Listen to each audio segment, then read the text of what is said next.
Monday, new week, new month. How's everybody doing? David, how you doing this morning, sir? New month, new me.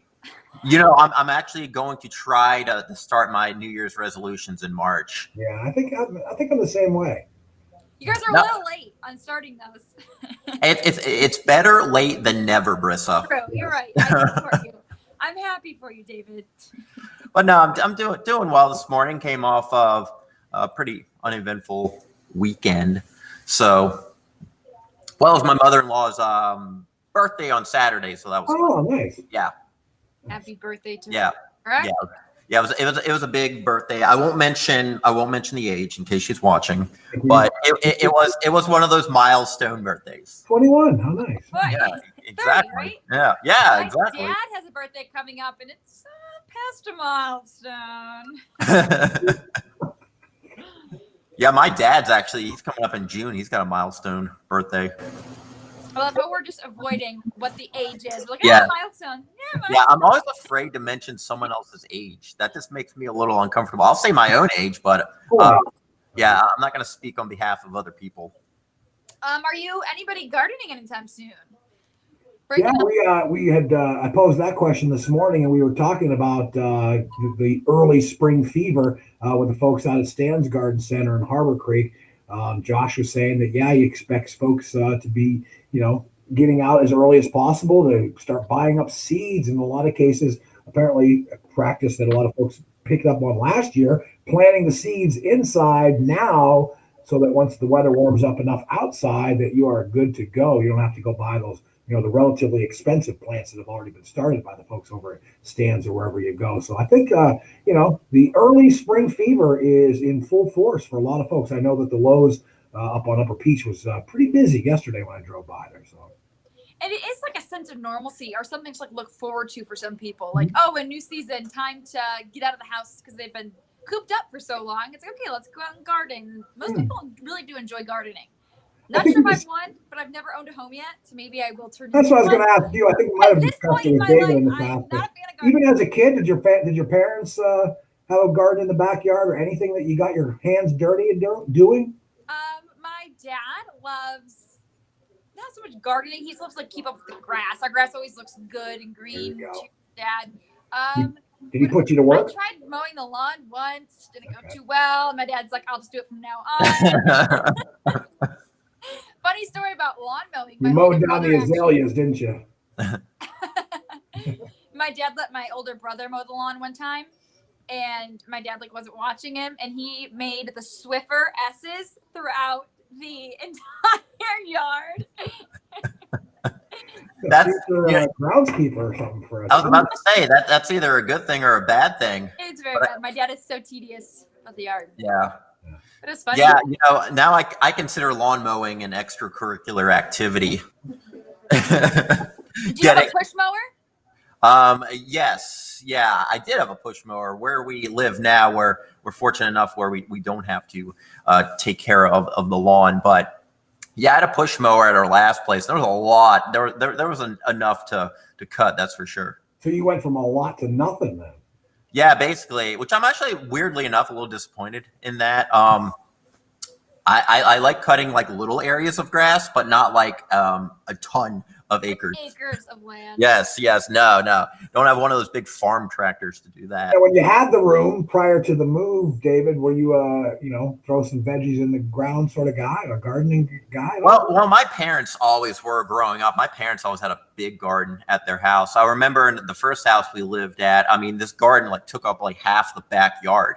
And I don't know how my dad did it, but he built it into a hill. He kind of dug out part of the hill and then flattened everything else. And we grow a lot of tomatoes, peppers. We grow all sorts of stuff. I mean, whatever is good for that season. He grew corn one time, cucumbers, all that stuff. Yeah. Yeah. Challenge in the backyard garden. That's yeah. Then he continued it at the place they currently live. And my grandparents, they used to be big gardeners too. That's awesome. I have family who they farm. They do crops and corn and beans and all that. But little gardens, I don't have much knowledge on. You guys remember the concept of the upside down tomato plant? I had a successful summer with one of those hanging. It's a hanging plant, tomatoes, and the tomatoes kind of just grow out the side of it, and it's a hanging basket, basically a tomato plant. And so I grew some.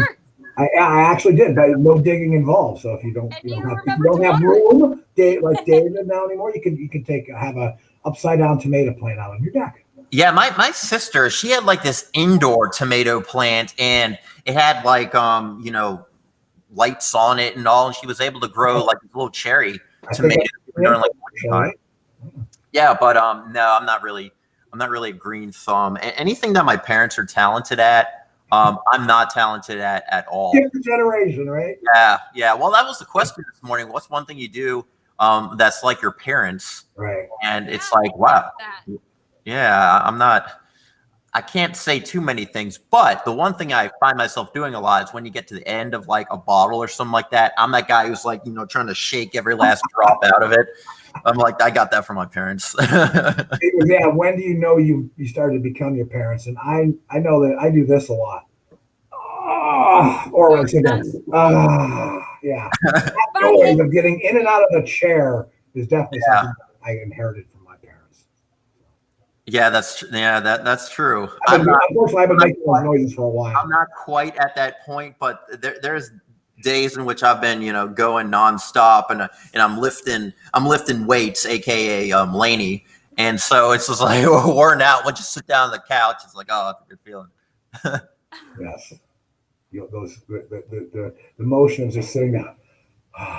Yeah, but honestly, though, you feel more like an accomplished adult whenever you can actually grow something successfully. And Megan and I, we had like 3 indoor plants. 2 of them died, but one of them is actually thriving. So but I understand that the First Warning Weather Center, where you are right now, is a thriving hub of vibrant plant life. Can you show us that, David? Oh yeah, John Stalin's had this thing for a while. I mean, it's a cactus. It's probably not even. They need the weather department in the gardening spirit. Yeah, it's a little cactus. So I mean, actually, it's not looking too good, to be totally honest. I can't. One of those things about once a year, Dave. Well, Stalin brought it in, and I was like, okay, well, this is good. We need a little green life in our weather center, but yeah, it's kind of like discolored now. Oxygen that thing's creating for you guys back there. I know, like if you poke open a cactus, that's where the water is. That's what people do when they're stranded in the desert. They go to a cactus and like hack it open. Yeah, so if anything, just in case you get stranded in the desert and you can't find a pool of water, go to a cactus. Good to know. Yeah, I've never been stranded in the desert, but that's what I know about cactuses. Yeah. The weird stuff I talk about, the random facts that I know. Don't ask me the state random facts because I'll just do it all day. Yeah. A couple of gardening comments. Angela says she's hoping to plant some, at least flowers, and Darla says a field of pumpkin dreams. Here, I tried pumpkins. I had a backyard garden where I used to live when my daughter was younger. We used to get out there and try to grow some stuff, and we tried. The pumpkins just didn't work. We tried pumpkins and watermelons, thinking, hey, let's do something we might actually like at the end of the summer. No, but tomatoes, cucumbers, zucchinis, those things seem to grow fairly easily. So hopefully folks can find success with whatever they're planting in the ground here. I think we got to wait at least another 6 weeks or so before we're doing any actual planting, I would say. Yep. Apparently when I was really, really young, we were eating watermelon outside that we gotten from the store. And everyone was tossing the seeds into the grass, and all of a sudden, a few months later, it's like the watermelons started to grow. I tried that to grow. You weren't even trying. Yeah. But then that also convinced me. The thing as a kid, you tell a kid if you swallow the watermelon seeds, you'll grow a watermelon in your stomach, and I believe that for a while. Which would make sense because if you put that seed in the ground, it's gonna watermelon. Right, exactly. Grow. The watermelon in your stomach thing is not true, dude. I believe it's been debunked. Okay, you're the science guy in this threesome, so. But yeah, you can get a watermelon, get the seed, and plant your own. Oh, freezing up. I think it's time. The internet's message to us: wrap this thing up. So we will do that. Sorry, internet, we're trying.